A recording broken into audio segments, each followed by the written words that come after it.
The dust kicked up around Theresa Ashford's worn boots as she stepped onto the porch of the Double B Ranch house, her hand instinctively moving to cradle the small swell beneath her faded calico dress, while her heart hammered against her ribs like a wild bird desperate for freedom.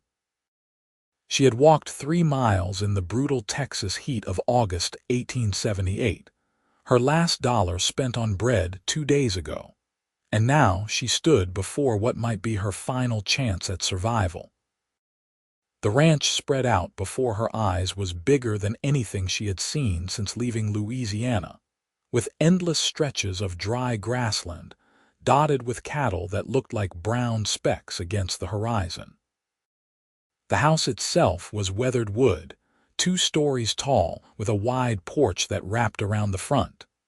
Theresa could smell coffee brewing and hear the low murmur of male voices inside. She knocked, 3 sharp raps that sounded braver than she felt. The door swung open to reveal a man who took her breath away, despite her desperate circumstances. He stood well over 6 feet tall, with broad shoulders that filled the doorway and sandy brown hair that curled slightly at his collar. His eyes were the color of amber whiskey, framed by sun-weathered skin that spoke of years working under the merciless Texas sky. He wore a dark blue work shirt with the sleeves rolled to his elbows, revealing forearms corded with muscle, and his hands looked strong enough to break a man's jaw or gentle enough to cradle something precious. "I heard you need a cook," Theresa began, her voice steadier than she expected. "I can prepare meals for large crews, do all the baking, and I keep a clean kitchen. I worked at the Riverside Hotel in New Orleans for 3 years before I married, and my mother taught me to stretch provisions when times are lean. I do not waste food, I rise early, and I can manage on very little sleep. I also know how to preserve vegetables and cure meat for winter, and I make the best biscuits you will ever taste in your entire life. I need room and board along with wages, because I am with child and my husband died 2 months ago in a logging accident, and I have nowhere else to go. But I promise you will not regret giving me this chance, because I will work harder than any cook you have ever employed." "You are hired," the cowboy said before she even finished her last sentence, stepping back to let her inside. "Name is Archer Blake. I own this ranch along with my brother, but he is up in Fort Worth buying horses. When can you start?" Theresa blinked, swaying slightly as relief flooded through her so powerfully that her knees went weak. Archer's hand shot out to steady her elbow, his touch surprisingly gentle for such a large man. "Right now," she whispered. "I can start right now. When did you last eat?" His amber eyes searched her face with an intensity that made her feel exposed, as if he could see every hungry night and desperate prayer written across her features. "Yesterday morning," she admitted, too tired to lie. The baby fluttered inside her, a small movement that reminded her why pride was a luxury she could no longer afford. Archer guided her to a chair at the large wooden table that dominated the kitchen and dining area. "Sit. Do not move." He worked with efficient movements, pulling bread from a tin, slicing thick pieces, then ladling stew from a pot that hung over the cook stove. The stew was burned on the bottom and the vegetables were mushy from overcooking, but when he placed it before her, it looked like a feast. A glass of milk appeared beside the bowl, fresh and cool from the springhouse. "Eat slowly," he advised, pulling out the chair across from her. "You will make yourself sick otherwise." Theresa tried to heed his advice, but hunger was a wild thing inside her. She forced herself to take measured bites, chewing thoroughly, letting her stomach adjust to the presence of food after so long without. Archer watched her with an unreadable expression, his arms crossed over his broad chest. "The men eat at 6 in the morning, noon, and 6 at night," he said after she had finished half the bowl. Right now, we have 12 hands plus me and my brother when he returns. That makes 14 total. Sometimes we get additional workers during roundup or branding season. The kitchen is fully stocked, and you can order whatever supplies you need from town. We go into Marfa twice a week for provisions. How much are you paying? Theresa asked, hating that she had to ask but needing to know if she could save anything for when the baby came. $40 a month plus room and board, Archer said. Room is upstairs, second door on the left. It has a bed, a dresser, a washstand, and a window that catches the morning light. There is a lock on the inside of the door. Theresa's throat tightened. $40 was generous, more than generous for a woman in her position. Thank you. Do not thank me yet, Archer said, but his expression softened. The men can be rough around the edges, but they are good workers and they will treat you with respect or they will answer to me. Anyone gives you trouble, you come find me immediately. Understood, she nodded, meeting his eyes. Up close, she could see flecks of gold in the amber and small lines around his eyes from squinting into the sun. He was younger than she had initially thought, perhaps 28 or 30. Her own 22 years felt ancient in comparison, weighted with loss and responsibility. When is the baby due? He asked quietly. Late January, I think, Theresa said, her hand moving to her stomach again. I am about 4 months along now. Something flickered across Archer's face, an emotion she could not quite name. You will have help when the time comes. My mother lives 3 miles south, and she has delivered half the babies in this county. She is a difficult woman, but she knows her business. I do not want to be any trouble, Theresa started, but Archer held up a hand. You are here to work and you will work, but you are also carrying a child and that changes things. If you need rest, you take it. If you need help lifting something heavy, you ask. We are not monsters here, Mrs. Ashford? It is still Ashford, she confirmed, though my husband and I were only married 8 months before he died. I am sorry for your loss, Archer said, and he sounded like he meant it. Theresa finished the stew and drank the milk, feeling strength seep back into her limbs. When she rose from the table, she moved to the wash basin to clean her dishes, but Archer stopped her. Rest today, he said. Get your bearings. Move your things into your room. Tomorrow you can start. I do not have any things, Theresa admitted, heat rising to her cheeks. What I am wearing is all I own. Archer's jaw tightened. We will remedy that. For now, there are some clothes in the storage room that belong to the previous cook. She was larger than you, but they will do until we can get you to the dressmaker in town. Come on, I will show you. He led her through the house, pointing out the pantry stocked with sacks of flour and sugar, crates of potatoes and onions, jars of preserved fruits and vegetables lining the shelves. The springhouse out back kept meat and dairy cold. The smokehouse held slabs of bacon and cured ham. She had never seen such abundance, and her fingers itched to start cooking, to transform these raw ingredients into meals that would make the men grateful and keep her position secure. The storage room yielded 2 simple cotton dresses, a wool shawl, a nightgown, and a pair of serviceable boots only slightly too large. Archer carried them upstairs for her, setting them on the bed in the room that would be hers.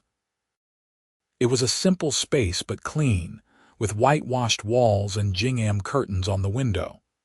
The bed was a real mattress, not a straw tick, and it had a quilt pieced in a wedding ring pattern. The dresser was scarred but sturdy, and someone had placed a small mirror above the washstand. This is more than I hoped for, Theresa said honestly, turning to face Archer. Thank you for taking a chance on me.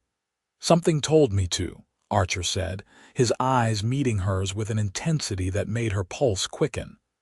I learned a long time ago to trust my instincts about people. He left her then, closing the door quietly behind him. Theresa stood in the center of the room, listening to his boots descend the stairs, and for the first time in 2 months, she allowed herself to cry. Not from despair this time, but from relief so profound it ached in her bones.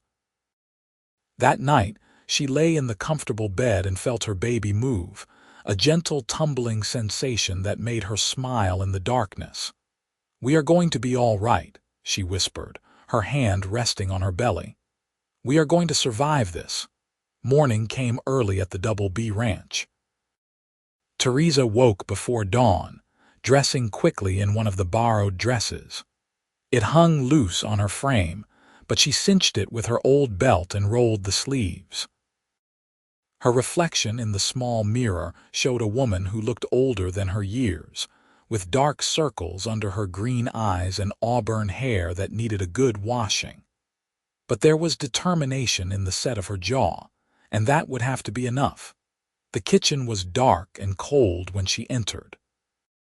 She lit the lanterns first, then got the cookstove going, feeding it kindling until the flames caught and spread.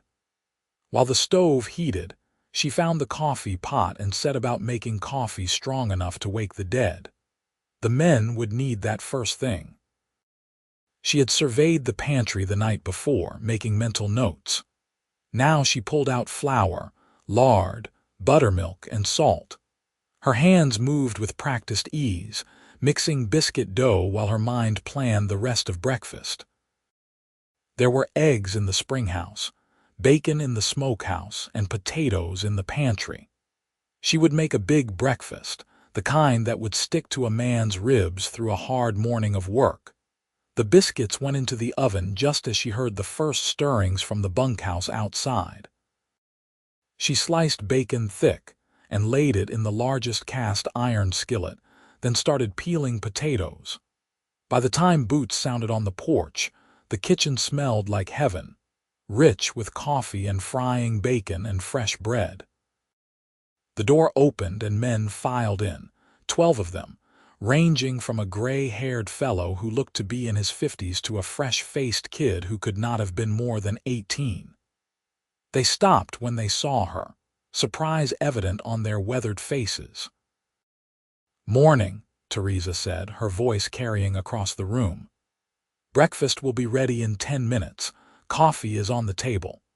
They moved like she had broken a spell, shuffling to their seats, pouring coffee, shooting curious glances her way. She ignored the attention and focused on her work, frying eggs, flipping bacon, pulling perfect golden biscuits from the oven. When she set the platters on the table, steam rising into the cool morning air, the men descended on the food like locusts. Archer appeared in the doorway, his hair damp like he had dunked his head in the water trough. His eyes found hers across the room, and he nodded once in approval. Theresa felt warmth spread through her chest that had nothing to do with the heat from the cookstove.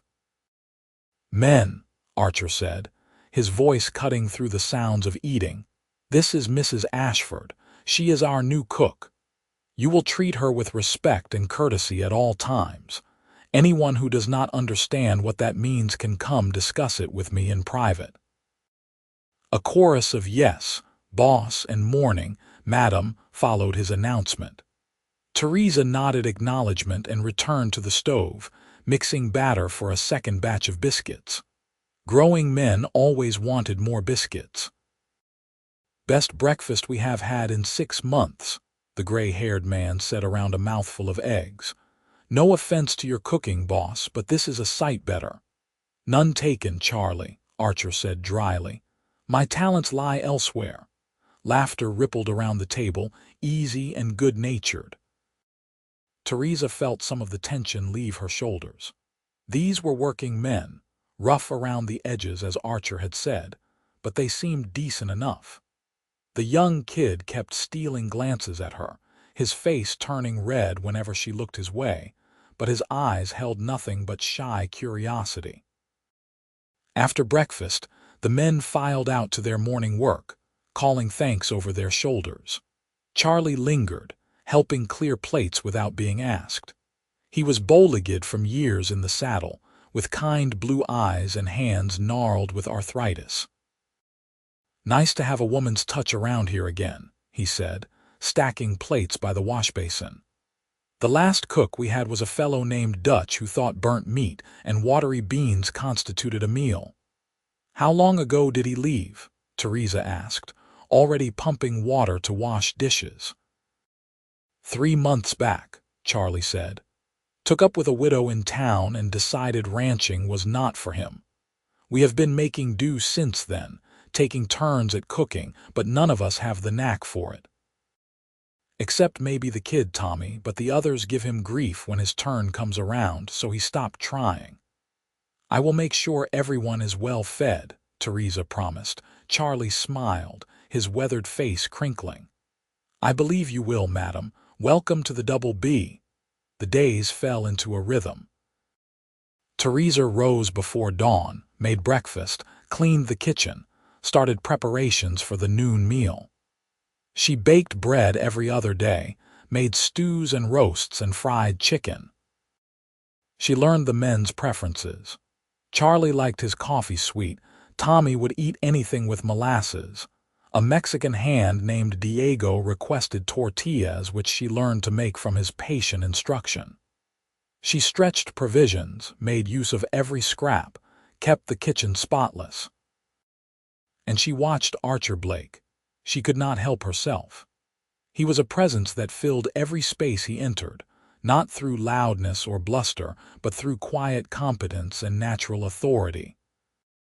He worked alongside his men, mending fences, breaking horses, moving cattle from one pasture to another. He came in for meals covered in dust and sweat, his shirt clinging to his broad back, his eyes tired but satisfied. He was always polite to her, always respectful, but there was something in the way he looked at her sometimes, a warmth in his amber eyes that made her breath catch. She told herself she was imagining it, that a man like him would have no interest in a pregnant widow with nothing to her name. But late at night, lying in her comfortable bed, she let herself remember the gentleness of his hand on her elbow that first day, the concern in his voice when he asked when she had last eaten. 2 weeks after her arrival, Archer took her into Marfa in the ranch wagon. The town was small but bustling, with a main street lined with shops and businesses. He escorted her to the general store first, where he told the proprietor to give her whatever she needed and put it on the ranch account. "I do not need much," Theresa protested, but Archer gave her a look that brooked no argument. "You need proper clothes that fit," he said, "and anything else you require. Do not make me stand here and list everything I can see you need." Heat flooded her cheeks, but she turned to the selection of ready-made dresses and practical items. She chose modestly, 2 dresses that would accommodate her growing belly, a proper wool coat for winter, undergarments, a hairbrush, soap that smelled of lavender. Archer added a thick pair of gloves, warm stockings, and a bonnet without asking her opinion.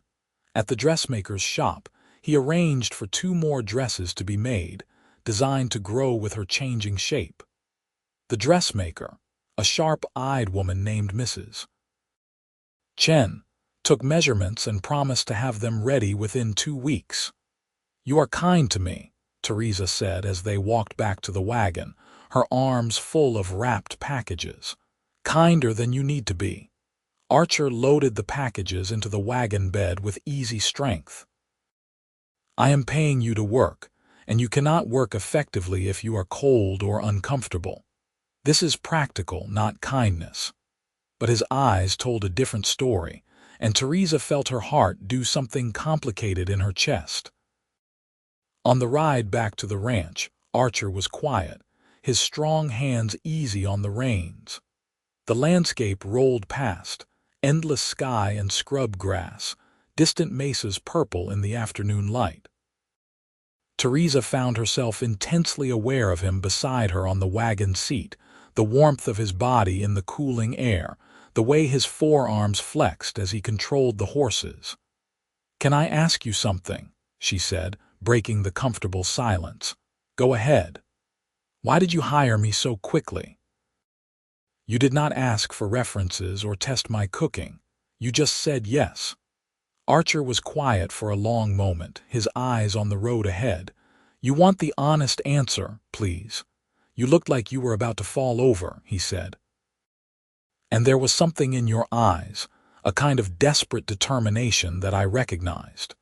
You reminded me of my mother when my father died. She was pregnant with my youngest sister, and she had 4 other children to feed. She did whatever she had to do to keep us alive. I admire that kind of strength." Theresa's throat tightened. "What happened to your father, Stampede?" Archer said. "I was 12. My older brother Asher was 14. We tried to help my mother keep the ranch going, but we were too young and things fell apart.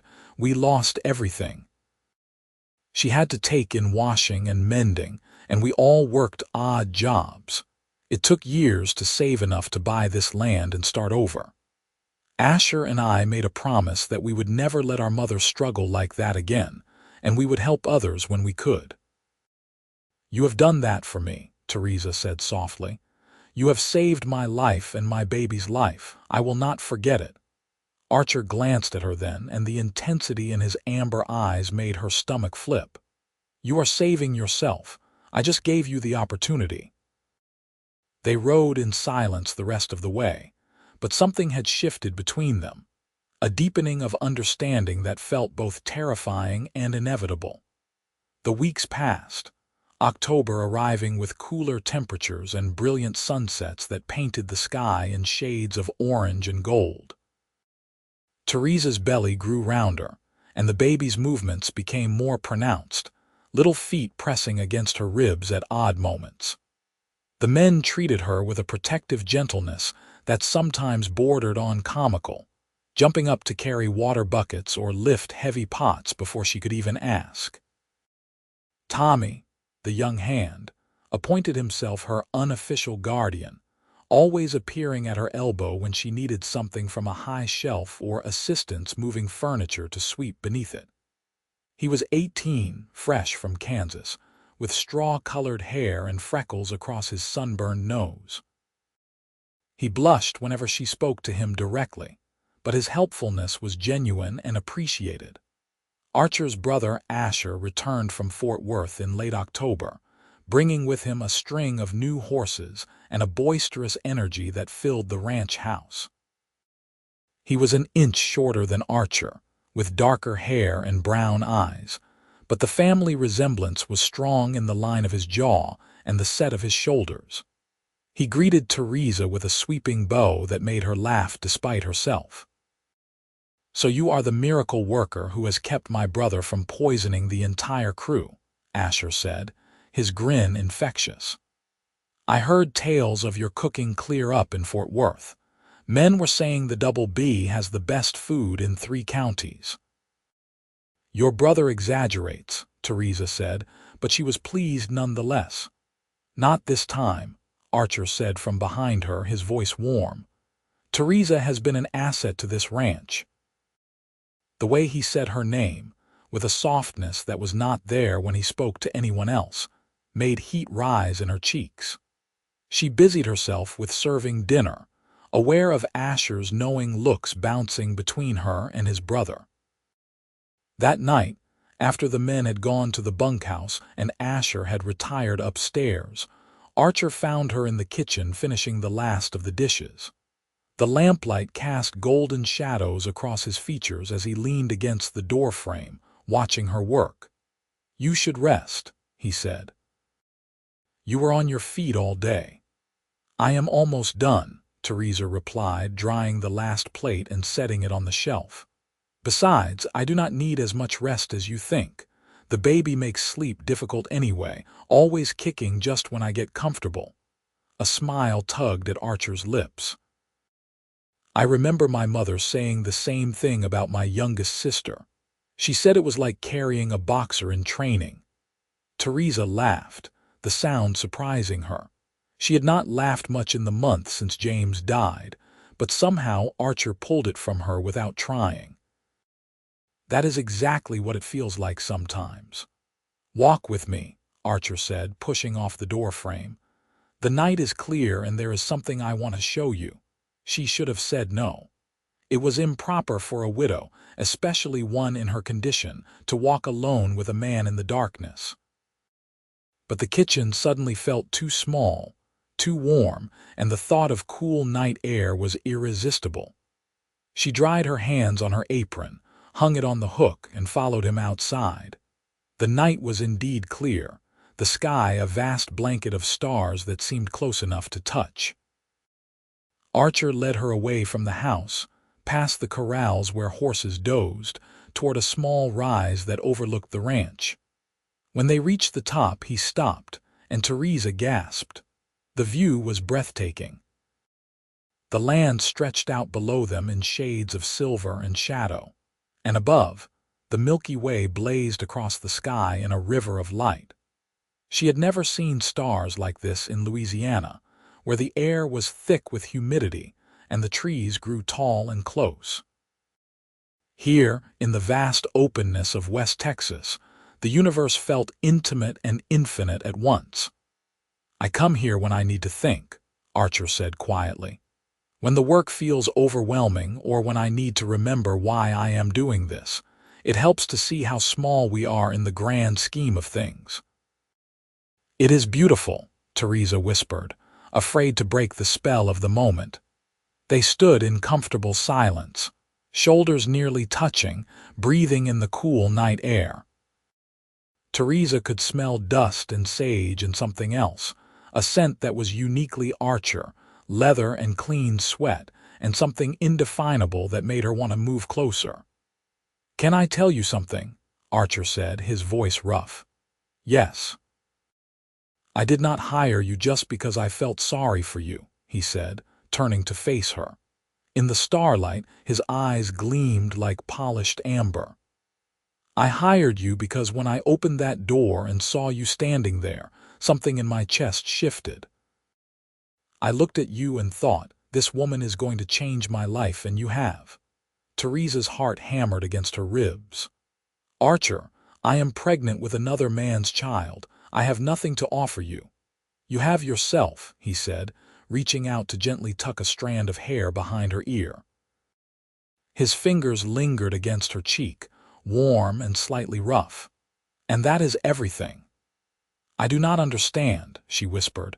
Even though part of her did, part of her had been hoping for this without daring to admit it even to herself. "I am falling in love with you, Theresa," Archer said simply. "I have been falling since that first day. I know it is too soon, and I know your circumstances are complicated, but I cannot keep pretending I do not feel what I feel. You do not have to say anything back. I just needed you to know." Tears stung her eyes, emotions warring in her chest.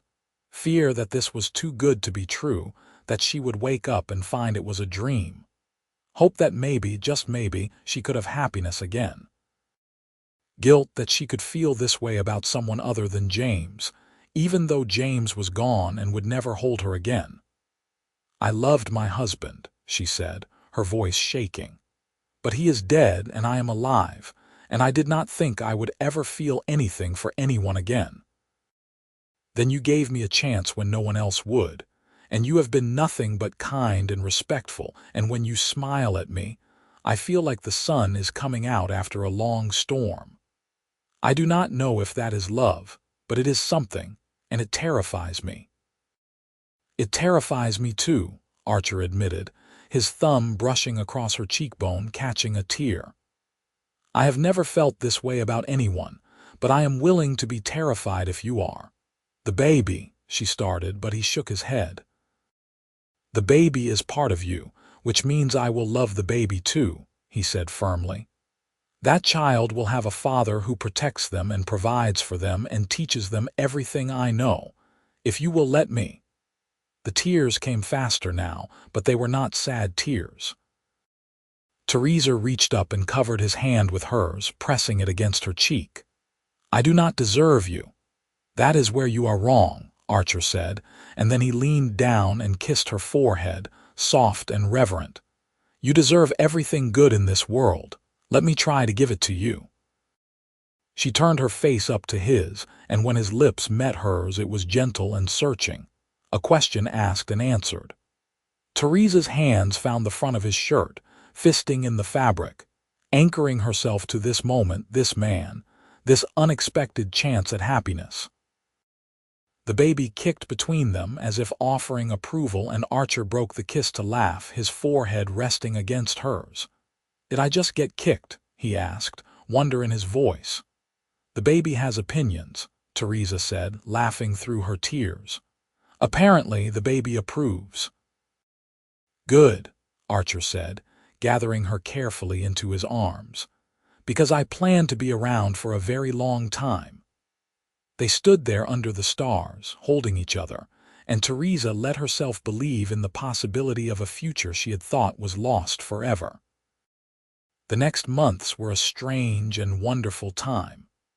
Archer courted her properly despite the unusual circumstances, stealing moments between the demands of ranch work. He brought her wildflowers that grew in impossible places, their petals bright against the dry landscape. He sat with her in the kitchen after dinner, helping dry dishes while she washed, their conversation ranging from the mundane to the profound.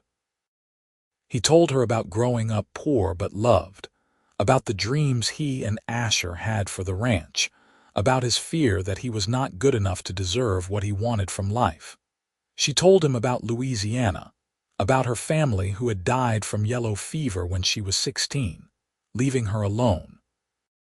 About meeting James at the hotel where she worked, how he had been kind and steady and had offered her security when she desperately needed it. She had loved him, but it was a quiet love, built on companionship and mutual need rather than passion. She had not known passion was possible until Archer Blake opened his door and looked at her like she was something precious. As November gave way to December, her belly grew round and heavy, and the baby's movements became visible from the outside, tiny hands or feet pressing against her skin in ways that fascinated Archer. He would place his large hand on her belly during their evening walks, his face lighting up with joy when he felt the baby move. "Have you thought about names?" he asked one cold evening as they sat on the porch, bundled in heavy coats, watching the sun set in a blaze of orange and pink. "I was going to name him James if it is a boy," Theresa said softly, "after his father, but I do not know about a girl's name." "James is a good name," Archer said, no jealousy in his voice. "Your husband deserves to be remembered and honored, and for a girl, what about Rose?" "Simple and strong like you." Theresa smiled, leaning into his solid warmth. "Rose is perfect." Christmas came, bringing with it a cold snap that dusted the landscape with frost. The men pooled their resources to buy Theresa gifts. A set of good knives from Charlie, a warm shawl from Diego, a rocking chair that Tommy had spent weeks building in secret, its wood sanded smooth and carved with flowers. She cried when they presented it to her after Christmas dinner, overwhelmed by their thoughtfulness. Archer gave her a ring. It was simple, a gold band with a small diamond that caught the lamplight and threw rainbows across her fingers. He dropped to one knee in the kitchen while Asher and the hands watched from the doorway, cheering and whistling. "Theresa Ashford, will you marry me?" Archer asked, his amber eyes steady on hers. "Will you let me be a father to your child and a husband to you? Will you build a life with me here on this ranch and let me love you for as long as I am breathing?" "Yes," she said, her voice strong and sure despite the tears streaming down her face. "Yes to all of it." He slid the ring onto her finger and rose to kiss her, dipping her back like they were dancing while the men cheered and hooted. When he set her upright, she was laughing and dizzy and happier than she had ever been. They married on New Year's Day, 1879, in the small church in Marfa with the ranch hands and half the town in attendance. Theresa wore a dress of deep blue wool that Archer had commissioned from Mrs. Chen, designed to accommodate her heavily pregnant belly while still making her feel beautiful. Archer wore a new suit, his hair freshly cut, his hands shaking slightly as he placed a second ring on her finger, this one a wedding band to nestle against the engagement ring. "I promise to love you and protect you and stand beside you through everything life brings," he said, his voice carrying through the small church. "I promise to be a good father to your children and a faithful husband to you. I promise to work hard and come home every night and make you laugh when you are sad. This I swear before God and these witnesses." Theresa spoke her own vows, her voice trembling with emotion. "I promise to be a partner to you in all things, to support your dreams and share your burdens. I promise to love you with all that I am, to trust you with my heart and my child. I promise to make our house a home filled with warmth and laughter and good food. This I swear before God and these witnesses." When the preacher pronounced them husband and wife, Archer kissed her thoroughly, earning more cheers and laughter from the assembled crowd. The baby kicked hard between them, as if celebrating, and Archer broke the kiss to press his hand against her belly, his eyes shining with tears. "Hello, little one," he whispered. "I am your papa now." The reception was held at the ranch house, with tables groaning under the weight of food the townswomen had prepared. There was music and dancing, though Theresa could only watch from her rocking chair, her swollen ankles propped on a cushion Archer had placed there with tender care. He brought her plates of food, glasses of cool water, stayed close even as people pulled him away to congratulate him or discuss ranch business. As the sun set and the party wound down, Archer carried her upstairs to the room that was now theirs, the master bedroom with the large bed and the window that overlooked the corral. He set her down gently, kneeling to remove her shoes, rubbing her sore feet with strong, careful hands. "I love you," she said, running her fingers through his sandy hair. "I did not think I could be this happy again." "Get used to it," Archer said, looking up at her with a smile that made her heart skip, "because I plan to make you happy every day for the rest of our lives." That night, he held her carefully in their bed, his hand resting on her belly, feeling their child move and settle. Theresa drifted to sleep feeling safe and cherished and home. The baby came 3 weeks later, on a cold January night when the wind howled around the ranch house like a living thing. Theresa woke to sharp pains that took her breath away, and Archer was instantly alert beside her, lighting the lamp with shaking hands. "It is time," she said through gritted teeth. Archer moved with swift efficiency, pulling on clothes, running down to wake Asher and send him for the midwife. Archer's mother, Mrs. Blake, arrived within the hour, a tall woman with steel-gray hair and a no-nonsense manner that reminded Theresa forcefully of where Archer got his quiet competence. "Into bed with you," Mrs. Blake commanded, shooing Archer out of the room despite his protests. "This is women's work. You go boil water and stay out of the way." The labor was long and hard, hours blurring together in a haze of pain and effort. Mrs. Blake and the midwife, a tiny Mexican woman named Señora Ramirez, moved around her with calm efficiency, offering encouragement and cool cloths for her forehead. Through the door, Theresa could hear Archer pacing, his boots wearing a path in the hall floor, his voice raised occasionally to ask if she was all right. "Your man is going to wear a hole in my floor," Mrs. Blake observed dryly. "He never did have much patience." "Let him in," Theresa gasped between contractions. "Please." Mrs. Blake pursed her lips but opened the door. Archer burst through like he had been held back by force, rushing to Theresa's side, taking her hand in his. "I am here," he said, his face pale but determined. "I am right here." She squeezed his hand hard enough to make him wince as another contraction crashed over her. He did not complain, just held firm, anchoring her through the storm. The baby came just as dawn broke over the ranch, sliding into the world with a lusty cry that filled the room with life. Senora Ramirez caught the tiny, squalling bundle, her wrinkled face breaking into a smile. "A boy," she announced. "A fine, healthy boy."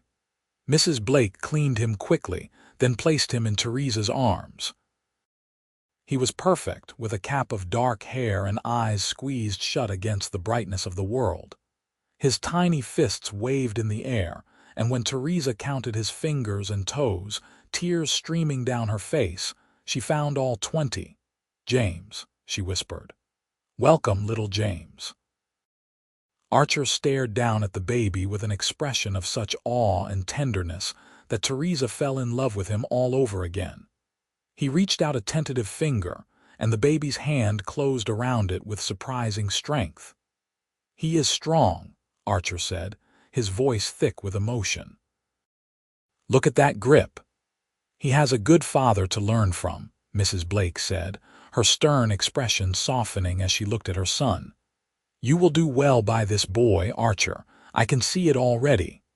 Over the next weeks, Theresa learned the exhausting rhythms of motherhood. James was a good baby, but he was still a baby, waking every few hours to eat, needing constant care and attention. Archer proved to be a natural father, walking the floor with James when he cried, changing soiled diapers without complaint, sitting with Theresa during night feedings so she would not be alone.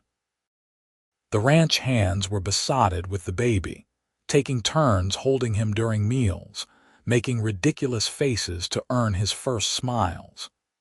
Tommy appointed himself official baby protector, and Diego carved a beautiful set of rattles and toys. Charlie made a hobby horse for when James was old enough to use it. Spring arrived, bringing warm winds and the hard work of roundup. Theresa gradually returned to her cooking duties, with a cradle in the corner of the kitchen where James slept or watched her work with solemn dark eyes. Archer worked from before dawn until after dark during this busy season, coming in exhausted and dusty, but he always made time to hold his son and kiss his wife. "I have been thinking," he said one evening as they sat on the porch, watching the sun set while James nursed. "The ranch is doing well. Better than we projected.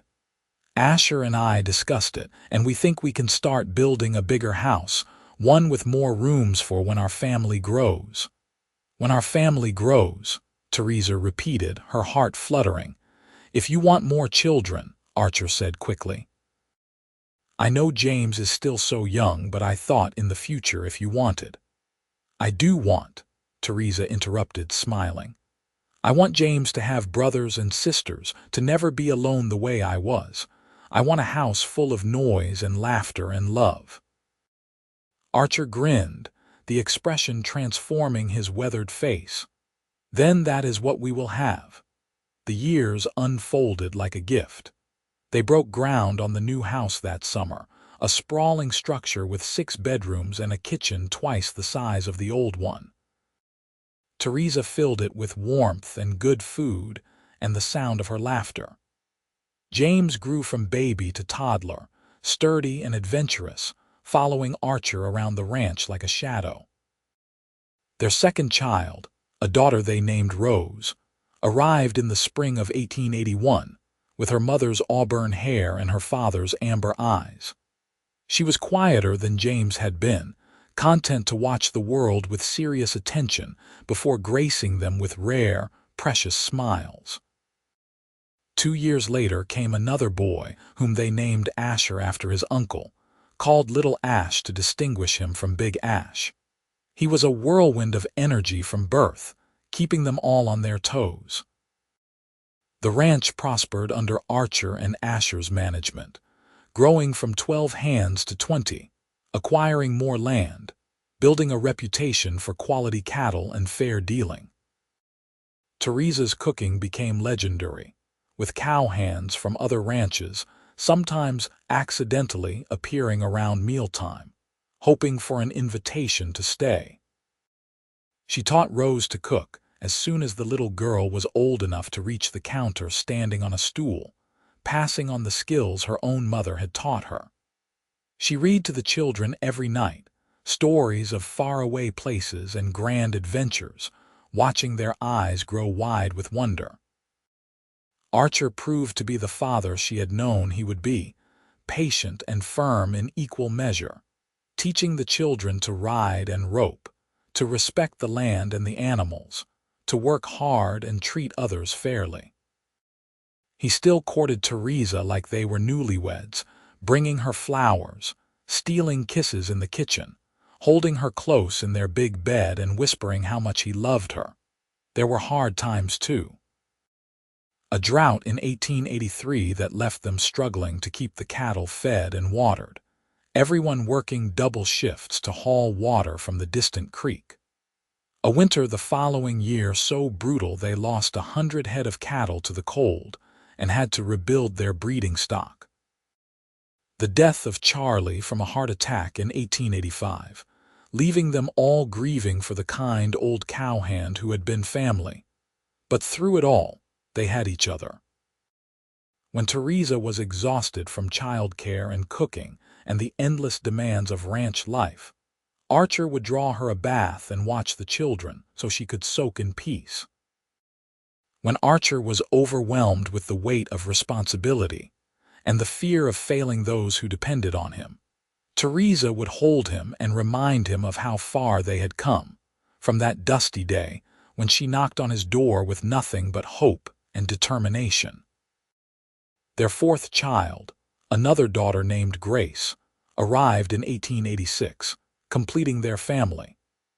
She had her father's sandy hair and her mother's green eyes, and a sweet disposition that had everyone wrapped around her tiny fingers within moments of meeting her. The original ranch house was converted into a bunkhouse for the hands, and the new house rang with the sounds of family.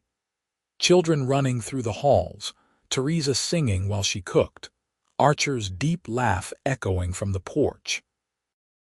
The kitchen table that had seated 14 now seated 8 for family meals, with the children chattering about their days, James growing tall and serious like his father, Rose helping serve with careful pride, little Ash making everyone laugh with his antics, and Grace charming them all with her dimpled smiles. On the 10th anniversary of the day Theresa arrived at the Double B Ranch, Archer took her back to the small rise where he had first kissed her. The children were with Uncle Asher and his new wife, giving them a rare evening alone. They stood under the vast star-filled sky, Theresa's hand in Archer's, and looked down at the ranch that had become their whole world. "You ever regret it?" Archer asked quietly. "Choosing this life, choosing me?" Theresa turned to face him, reaching up to cup his weathered face between her palms. He was older now, with silver threading through his sandy hair and lines around his eyes from squinting into the sun for so many years. But he was still the man who had hired her before she finished talking, who had seen her desperation and met it with compassion, who had looked at her pregnant and desperate and seen someone worth loving. "Never," she said firmly. "Not for a single moment. You saved my life, Archer Blake. And then you gave me a reason to live it joyfully. You gave me a home and a family and a love I never knew was possible. I wake up every morning grateful that I walked up your porch steps 10 years ago." "I am the grateful one," Archer said, pulling her close. "You brought life to this ranch in ways I never could have imagined. You made it a home instead of just a place to work. You gave me children and laughter and a reason to look forward to coming inside at the end of a long day. You are the best thing that ever happened to me, Theresa Blake." She kissed him then, long and deep, pouring 10 years of love and gratitude into it. When they finally broke apart, both breathing hard, Archer rested his forehead against hers. "Here is to 10 more years," he whispered.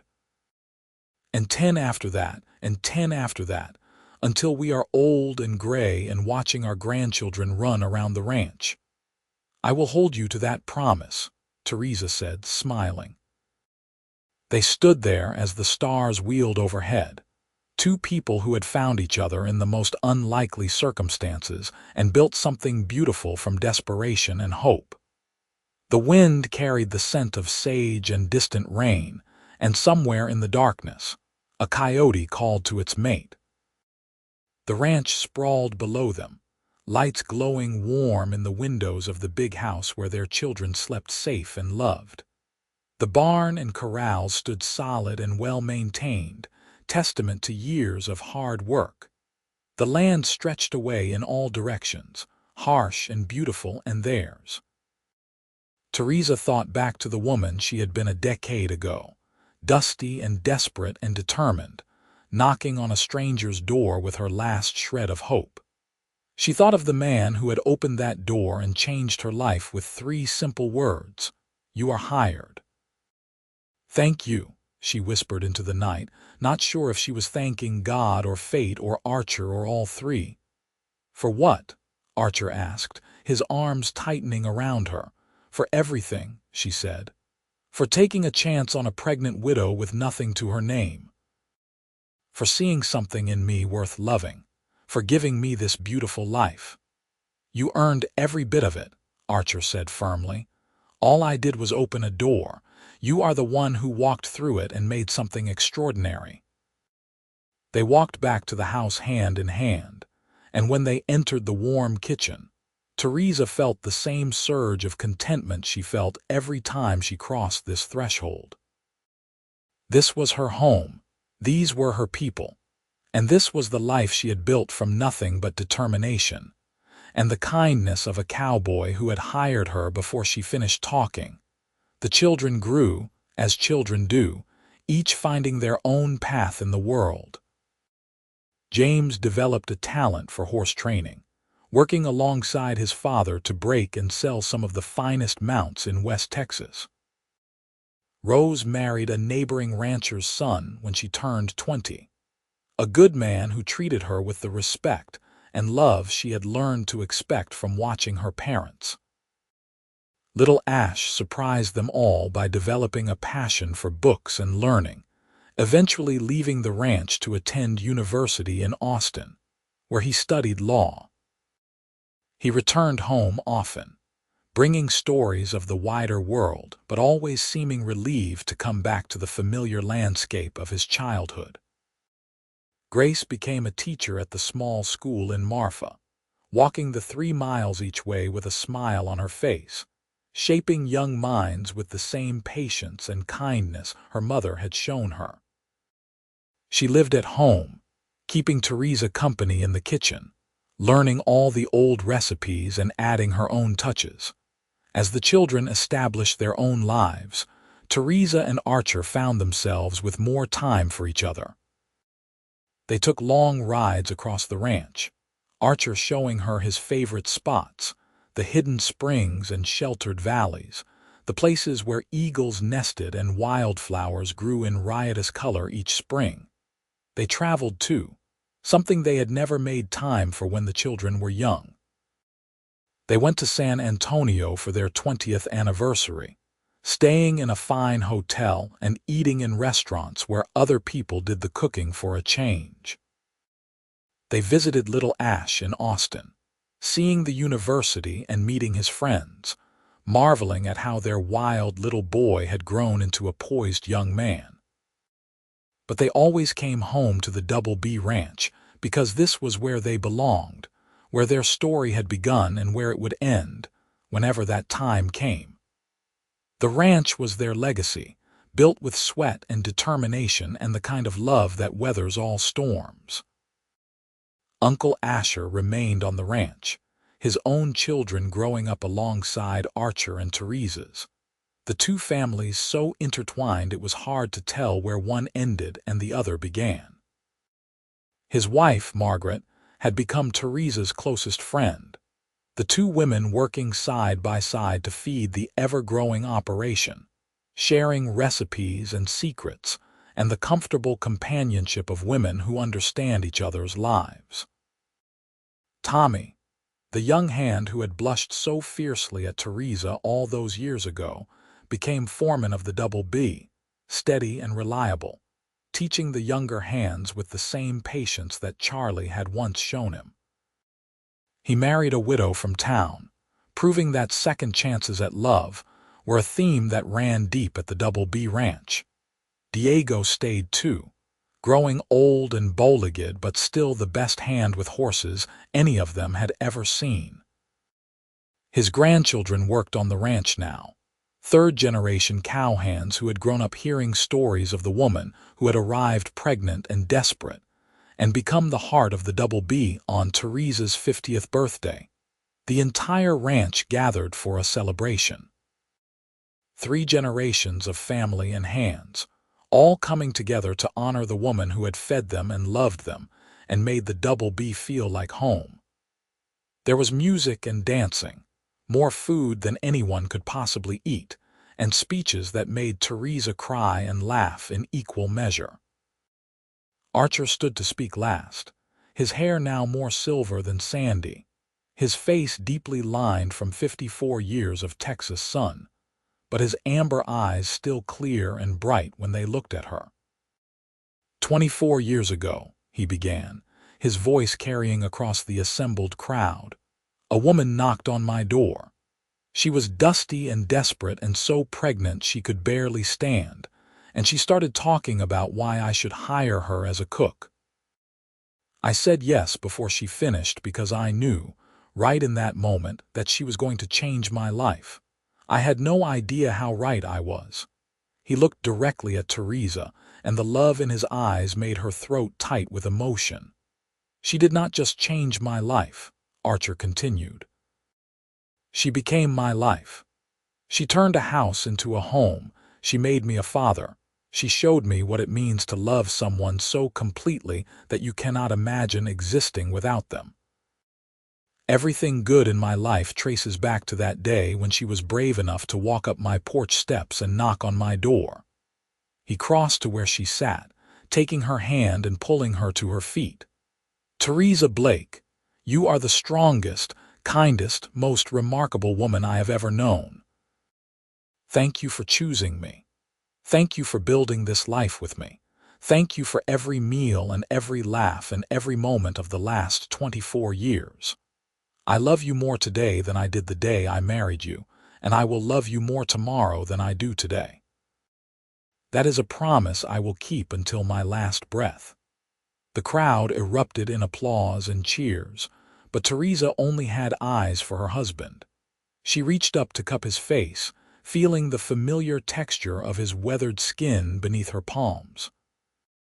I would do it all again, she said, her voice shaking with emotion.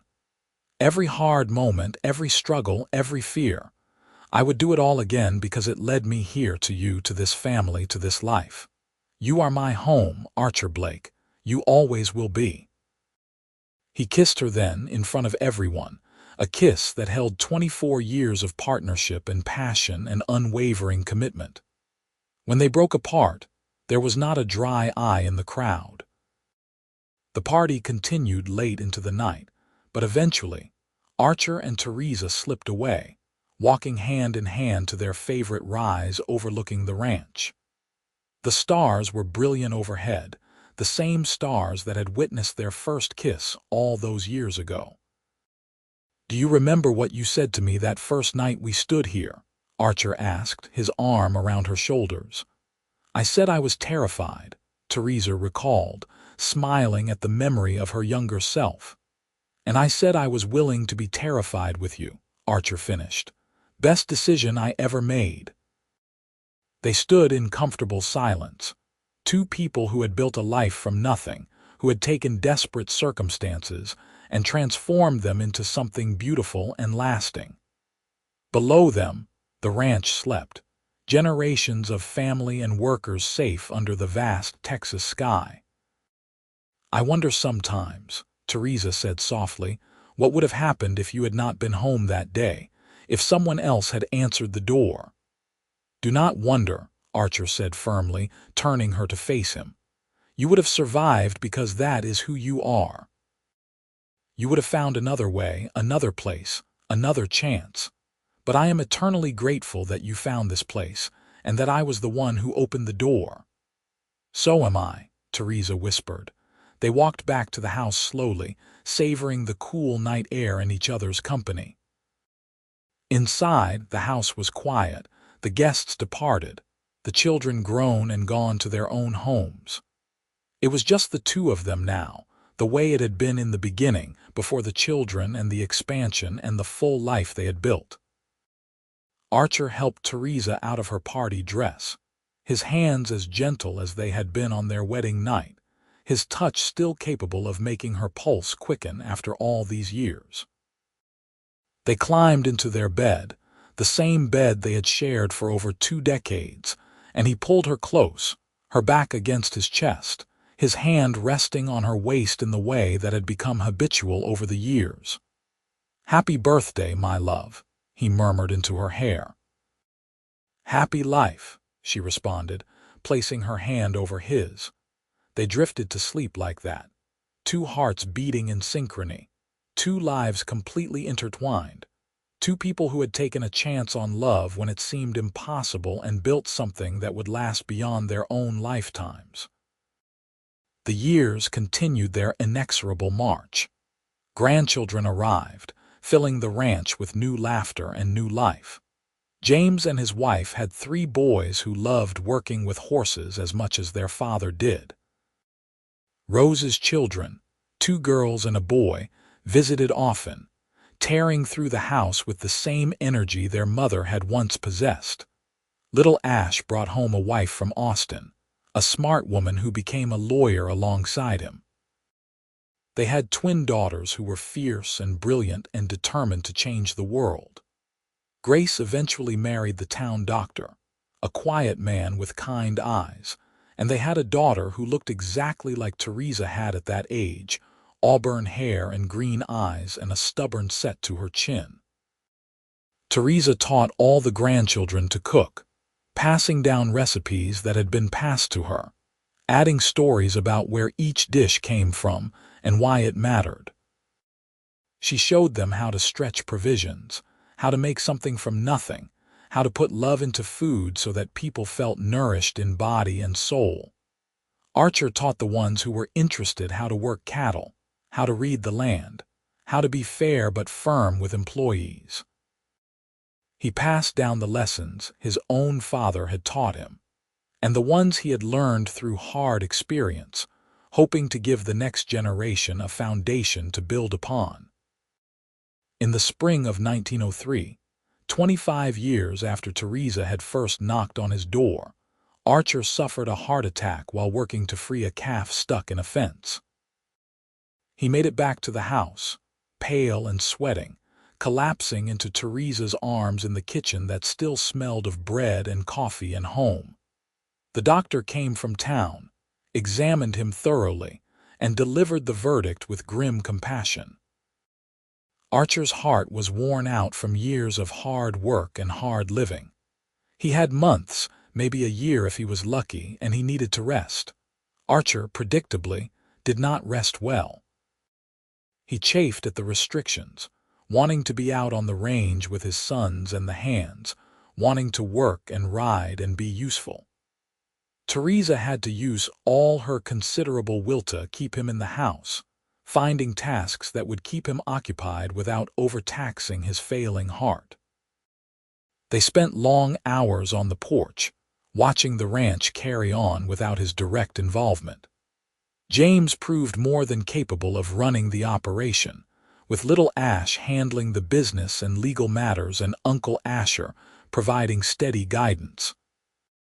The ranch did not falter, proof that what Archer and Asher had built was strong enough to continue beyond them. "I am not ready to go," Archer admitted to Theresa one evening as the sun set in shades of gold and crimson. His hand, still strong despite the weakness of his heart, gripped hers tightly. "I am not ready to leave you. I am not ready to let you go," Theresa replied, tears streaming down her face. "But we do not always get what we want, do we?" "I got you," Archer said, turning to face her. At 66, he was still handsome, though his face was gaunt now and his breathing sometimes labored. That is more than I ever expected or deserved. You made my life worth living, Theresa. Every single day with you was a gift. You saved me, she said, her voice breaking. You saved me, and you loved me, and you gave me a family and a home. How can I survive without you? The same way you survived before me, Archer said gently. With strength and determination and that stubborn refusal to give up that I fell in love with. You will be sad, but you will carry on because that is who you are, and you will not be alone. You have children and grandchildren who love you, and you have this ranch, and you have all the memories we made together. It will not be enough, she whispered. No, he agreed. But it will have to be. Archer lasted through the summer and into the fall, each day a gift they both knew was borrowed time. On a cool October morning, 25 years and 2 months after Theresa had knocked on his door, Archer Blake died in his sleep, his hand clasped in his wife's, a slight smile on his face as if he had seen something wonderful in his final moments. The funeral was attended by what seemed like half of West Texas. Ranch hands past and present, neighbors from surrounding ranches, townspeople from Marfa who remembered the fair dealing and generosity of the Blake brothers, all came to pay their respects. They told stories of Archer's fairness, his kindness, his quiet competence, his unwavering love for his family. Theresa sat through it all in a daze, holding Grace's hand on one side and Rose's on the other, feeling like a part of her soul had been torn away. When they lowered the casket into the ground on the small rise overlooking the ranch, the place where he had first kissed her under the stars, she thought she might collapse under the weight of her grief, but she did not collapse. She stood straight and dry-eyed through the burial, accepting condolences with quiet dignity, returning to the house that now felt impossibly empty without Archer's presence filling it. The days that followed were the hardest of her life, harder even than the desperate months after James died, because back then she had been fighting for survival and had not had time to fully grieve. Now, secure in her position and surrounded by family, she had nothing to do but feel the enormousness of her loss.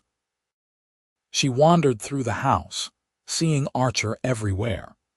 In the chair where he had sat to pull off his boots, in the bed they had shared for 24 years, in the kitchen where he had helped her dry dishes while they talked about their days.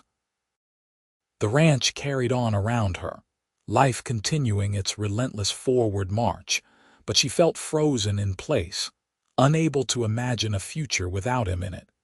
Grace moved back into the house, bringing her husband and daughter, refusing to let her mother be alone. Rose visited daily, often bringing her children to fill the house with noise and life. James made a point of stopping in every evening, sitting with his mother on the porch and talking about the ranch, about his father, about memories both sweet and bittersweet. Slowly, painfully, Theresa began to heal. The raw agony of loss mellowed into a persistent ache, a Archer-shaped hole in her heart that would never fully close, but that she learned to live around. She returned to her routines, cooking for the hands, tending her garden, teaching her grandchildren, living the life she and Archer had built together. She never remarried. Several men approached her over the years, widowers and bachelors who saw a still handsome woman with a prosperous ranch, but she turned them all down gently but firmly. She had loved 2 men in her life, and Archer Blake had been the great love that came once in a lifetime if you were lucky. She had been lucky, and she would not dilute that memory by trying to replace him. Instead, she poured her love into her children and grandchildren, into the ranch that bore the sweat and dreams of the man she had loved. She told stories about Archer to anyone who would listen, keeping his memory alive through words and laughter and the warmth of shared remembrance. On the 25th anniversary of Archer's death, Theresa climbed the small rise one last time. She was 87 years old, her hair completely white, her body bent with age but her mind still sharp. Grace and her granddaughter, also named Theresa after her, helped her make the walk, but once they reached the top, she asked them to leave her alone. She stood at Archer's grave, looking down at the headstone that bore his name and the dates of his life, and the words she had chosen. Beloved husband, father, and friend. He changed my life. Hello, my love, she said softly, her voice carried away by the wind. I have missed you every single day since you left, but I did what you asked. I carried on. I stayed strong. I loved our children and grandchildren and great-grandchildren, and I kept this ranch running the way you would have wanted. She lowered herself carefully to sit beside his grave, her old bones protesting but obeying. Below her, the ranch sprawled in all its glory, now one of the most prosperous operations in West Texas, still run by Blake descendants who carried forward the legacy of hard work and fair dealing. I am tired now, she continued, talking to him the way she had for 25 years, finding comfort in the one-sided conversation. I think it is almost time for me to come find you. I am not scared, because I know you are waiting for me, probably standing at some celestial gate with that smile you always had when I came into a room. She sat there for a long time, watching the sun set over the land she had come to love, remembering a dusty day in August when she had walked up to a strange house with nothing but desperation and determination. She remembered Archer opening the door, remembered his amber eyes assessing her, remembered the miracle of those 3 words, "You are hired." Everything good in her life had stemmed from that moment, from one man's willingness to take a chance on a pregnant widow with nothing to offer but her skills and her stubbornness. He had given her a chance, and then he had given her his heart, and together they had built something that would last long after they were both gone. Thank you, she whispered into the gathering darkness. Thank you for hiring me before I finished talking. Thank you for seeing me, really seeing me when I was at my lowest. Thank you for loving me and our children and for every single day we had together. I will see you soon, my love. Wait for me. Grace and young Theresa came to help her back down the rise as full darkness fell. She let them support her, each step an effort now, but she was smiling. The weight she had carried for 25 years felt lighter somehow, as if saying goodbye had released something in her heart. That night, she slept in the big bed she had shared with Archer, surrounded by family who had gathered at Grace's worried request. She drifted off peacefully, thinking of amber eyes and gentle hands and the sound of Archer's laughter echoing through their home. Theresa Blake died in her sleep 3 days after visiting Archer's grave, slipping away quietly in the early morning hours with a smile on her face. Her children and grandchildren mourned, but they also celebrated, knowing that she had lived a long, full life and was finally reunited with the man who had been her partner, her love, her home. They buried her beside Archer on the rise overlooking the Double B Ranch, under a headstone that read, "Beloved wife, mother, and heart of the Double B." She made a home.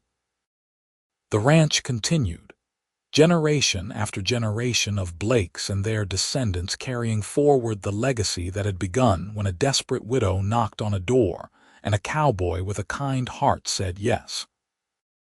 The story of how Theresa and Archer met became family legend, told and retold to each new generation, a reminder that sometimes the greatest love stories begin with the smallest act of kindness. And on clear nights, when the stars blazed overhead and the wind carried the scent of sage across the Texas plains, ranch hands swore they could sometimes see 2 figures standing on the rise, hand in hand, watching over the land they had loved and the family they had built, together for eternity in death as they had been in life. The Double B Ranch prospered for another 100 years, eventually becoming a historic landmark, preserved by Blake descendants who understood the importance of honoring the past while building the future. Tour guides told the story of Theresa Ashford, the pregnant widow who arrived with nothing and became the heart of an empire, and Archer Blake, the cowboy who hired her before she finished talking and loved her for the rest of his life. It was a story of courage and kindness, of second chances and the transformative power of love, a story that reminded people that sometimes, when you are at your lowest point and you gather the courage to knock on one more door, the person who answers might just change your entire life. And in the end, that was the legacy of Theresa and Archer Blake. Not just the prosperous ranch or the large family or the generations of lives touched by their example, but the simple, profound truth that love can bloom even in the harshest circumstances, that kindness matters, and that sometimes the greatest adventures begin when someone is brave enough to ask for help and someone else is kind enough to say yes.